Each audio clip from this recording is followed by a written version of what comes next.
Mbas 2 ditë intensive takimesh në Bundestag, në kancelari, në Ministrinë e Jashtme, me organizatat e biznesit, po njëkohësisht me shoqërinë e gjyqtarëve, me think tanke, për të diskutuar për procesin e integrimit, që është bërë kryefjalë edhe për faktin që Shqipëria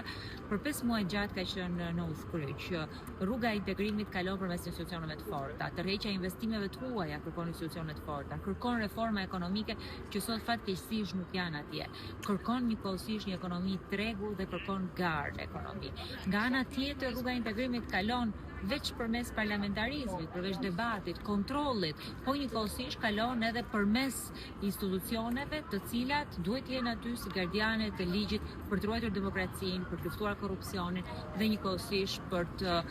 luftuar krimin e organizuar. Nuk ka asnjë garanci tjetër për ta ndërtuar Shqipërinë dhe nuk ka asnjë kompromis tjetër për ta ndërtuar Shqipërinë përveç se procesit të integrimit. Ky proces kërkon së pari vullnet politik, që opozita e ka treguar, por fatkeqësisht jo qeveria.